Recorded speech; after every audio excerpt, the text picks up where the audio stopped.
प्यारे बच्चों, biology class 12 के लिए अपने कोचिंग सेंटर में हम आपके सामने फिर उपस्थित हुआ हूँ।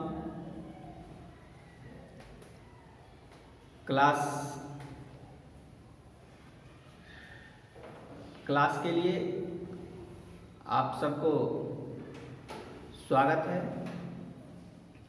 आज हम मानव जनन में दो टर्म पढ़ेंगे, सगर्भता प्रेगनेंसी और मानव अपराध ह्यूमन प्लासेंटा। सबसे पहले यहाँ से एक क्वेश्चन आपको 12 में देता है। क्वेश्चन है सगर्भता, इंग्लिश में होता है प्रेगनेंसी, क्या है? बहुत ही साधारण सा जवाब होगा। निषेचन क्रिया के दौरान बनने वाले जायगोट युग्मनज जब स्त्री के गर्भाशय के अंतः स्तर में स्थापित हो जाता है। ध्यान दीजिएगा, युग्मनज जब, नोट कीजिए, युग्मनज जायगोट जब स्त्री के गर्भाशय के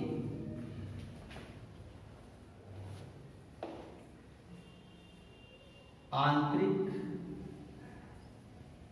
भित्ति में अंतः स्थापित हो जाते हैं तो स्त्री गर्भ धारण कर लेती है। इस अवस्था को सगर्भता या प्रेगनेंसी कहा जाता है। ध्यान देंगे, जायगोट जब स्त्री के गर्भाशय के आंतरिक भित्ति में अंतः स्थापित हो जाते हैं तो स्त्री गर्भ धारण कर लेती है और इस अवस्था को सगर्भता या प्रेगनेंसी कहा जाता है। और ऐसे स्त्री को, ध्यान देंगे, ये तो अवस्था कहलाएगा प्रेगनेंसी, और ऐसे स्त्री को गर्भवती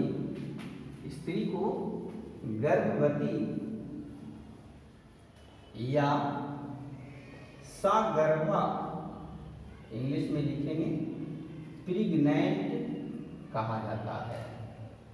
दो बात आया है, प्रेगनेंसी और प्रेग्नेंट। युग्मनज, फिर से सुनिए, युग्मनज जब स्त्री के गर्भाशय के आंतरिक भित्ति में अंतः स्थापित हो जाते हैं तो स्त्री गर्भ धारण कर लेती है। इस अवस्था को सगर्भता या प्रेगनेंसी कहते हैं। और ऐसे स्त्री जो गर्भ धारण कर लेती है उसे गर्भवती या सगर्भा या प्रेग्नेंट कहा जाता है। एक लाइन और जोड़िएगा, कोई भी स्त्री जब गर्भ धारण कर लेती है, ध्यान से सुनेंगे, लास्ट में इतना लिख देंगे, कोई भी स्त्री जब गर्भ धारण कर लेती है तो वह ऋतुस्राव और अंडोत्सर्ग, ध्यान से सुनिएगा, कोई भी स्त्री जब गर्भ धारण कर लेती है तो उसमें ऋतुस्राव एवं अंडोत्सर्ग दोनों क्रियाएं रुक जाती हैं। गर्भ धारण के साथ ही स्त्री में ऋतुस्राव एवं अंडोत्सर्ग दोनों क्रियाएं रुक जाती है। जब शिशु का जन्म होगा अर्थात प्रसव की क्रिया होगी तो उसके बाद पुनः ऋतुस्राव और अंडोत्सर्ग प्रारंभ हो जाता है। यही याद रखना है। तो सगर्भता का अर्थ समझ गए। गर्भ धारण की क्रिया सगर्भता कहलाती है। जो स्त्री गर्भ धारण कर लेती है उसे गर्भवती या सगर्भा कहेंगे।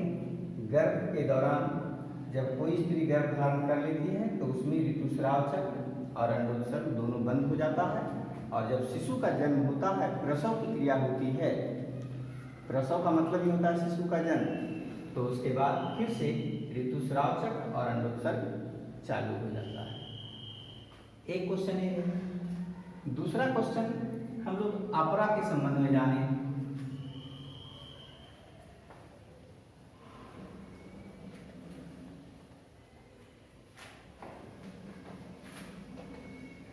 नोट कीजिएगा इस क्वेश्चन को। अपरा या मानव अपरा लिख सकते हैं। मानव अपरा, ह्यूमन प्लासेंटा क्या है, वर्णन करें। मानव अपरा क्या है, वर्णन करें। अपरा से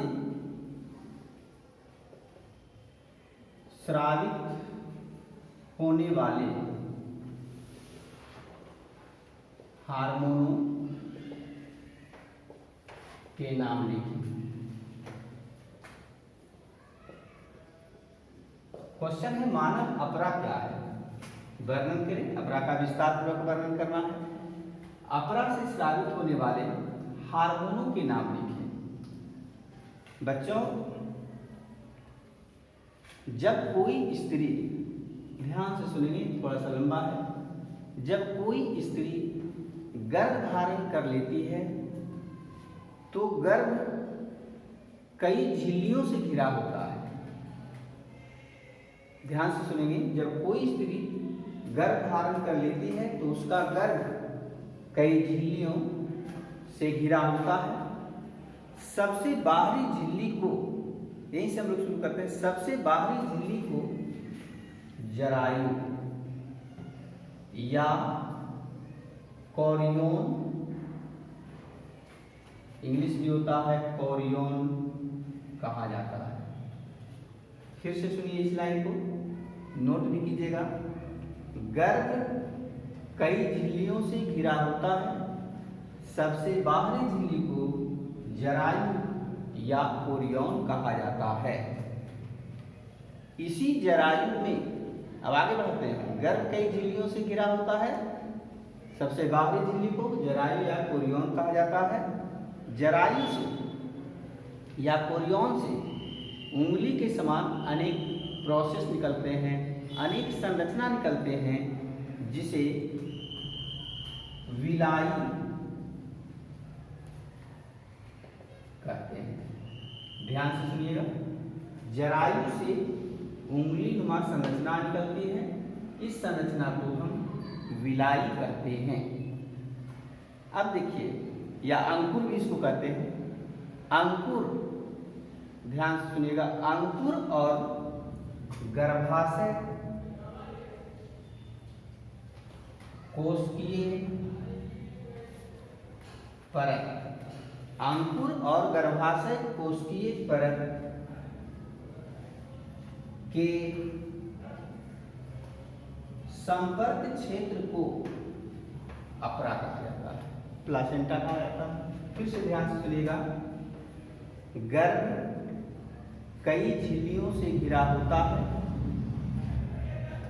सबसे बाहरी झिल्ली को जरायु या कोरियोन कहते हैं। जरायु से उंगली नुमा संरचना निकली रहती है, जिसे विलाई या अंकुर कहते हैं। विलाई तथा गर्भाशय कोशिकीय परत, अंकुर तथा गर्भाशय कोशिकीय परत के संपर्क क्षेत्र को अपरा कहते हैं। याद रखेंगे, अंकुर तथा गर्भाशय कोशिकीय परत के संपर्क क्षेत्र को हम अपरा या प्लासेंटा कहते हैं। इसके बाद गर्भ अपरा से एक मजबूत डोरी जैसा संरचना द्वारा जुड़ा होता है। क्या बता रहे हैं? गर्भ अपरा से जुड़ा होता है एक मजबूत डोरी द्वारा, इस संरचना द्वारा। गर्भ अपरा से एक मजबूत डोरी जैसी संरचना द्वारा जुड़ा होता है। इस संरचना को नाभि रज्जु या अम्बिलिकल कॉर्ड कहते हैं। क्या कहेंगे इसको? नाभि रज्जु या अम्बिलिकल कॉर्ड। गर्भ और अपरा के बीच एक डोरी की समान संरचना होती है, इसको नाभि रज्जु या अम्बिलिकल कॉर्ड कहते हैं। नाभि रज्जु माता और गर्भ के बीच संपर्क अंग का कार्य करता है। ये क्या करता है? माता और गर्भ के बीच संपर्क अंग का कार्य करता है। संपर्क अंग का मतलब है कि नाभि रज्जु से ही माता द्वारा शिशु को पोषक तत्व की प्राप्ति होती है, सारे न्यूट्रिएंट्स मिलते हैं और श्वसन के लिए पर्याप्त ऑक्सीजन भी मिलता है। ध्यान देंगे कि गर्भ को इसी नाभि रज्जु द्वारा माता से आवश्यक पोषक तत्व मिलता है और साथ ही साथ श्वसन के लिए पर्याप्त ऑक्सीजन भी मिलता है। तो बच्चों, ये नाभि रज्जु का बहुत ज़्यादा इंपॉर्टेंस है। इसके बाद शिशु जितने भी उत्सर्जी पदार्थ को त्याग करते हैं, सारे उत्सर्जी पदार्थ अपरा के द्वारा ही माँ के रुधिर में छोड़ दिया जाता है।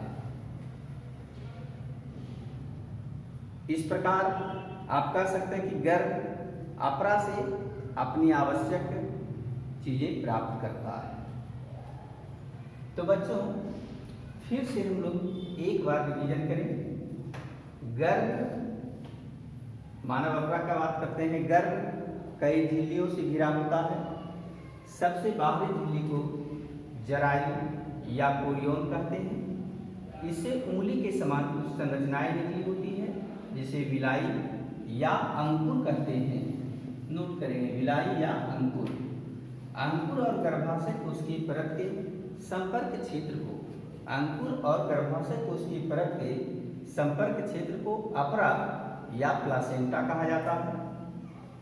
प्लासेंटा गर्भ से एक डोरीनुमा संरचना से जुड़ा होता है। इस संरचना को नाभि रज्जु या अम्बिलिकल कॉर्ड कहते हैं। ये संरचना काफी इंपॉर्टेंट है।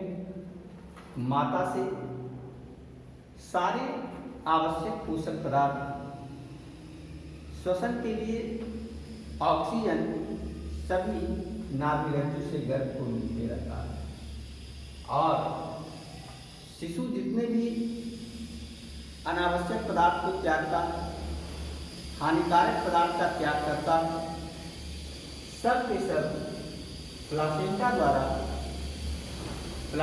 द्वारा उत्सर्जित पदार्थ माँ के रुधिर में छोड़ दिया जाता है। तो ये अपरा का वर्णन था। अब देखिए, इसके सेकेंड स्टेप में कुछ और क्वेश्चन हम दिए थे। अपरा से स्रावित होने वाले हार्मोन, नोट कीजिएगा इसे।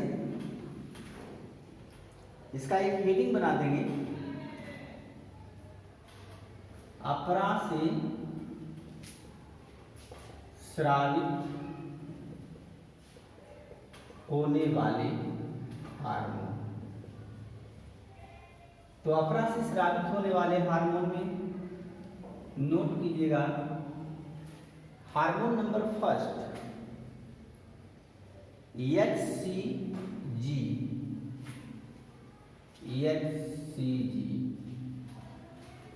इसका फुल फॉर्म होता है human chorionic gonadotrophin. First hormone स्रावित होता है प्लासेंटा द्वारा, HCG human chorionic gonadotrophin. Second hormone HPL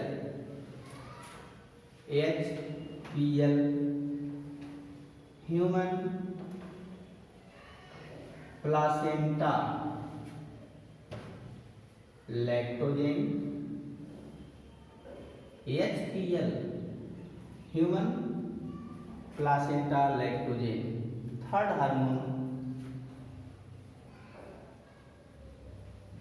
estrogen and progesterone, oestrogen and progesterone. और हार्मोन लास्ट कीजिएगा 4 नंबर रिलैक्सिन। तो बच्चों प्लासेंटा के द्वारा स्रावित होने वाले 4 हार्मोन का नाम आप यहाँ याद रखेंगे। HCG human chorionic gonadotrophin, HPL human placenta lactogen, oestrogen and progesterone, और लास्ट हार्मोन है रिलैक्सिन। तो आज हम लोग यहीं पर अपने क्लास को स्टॉप करते हैं। धन्यवाद।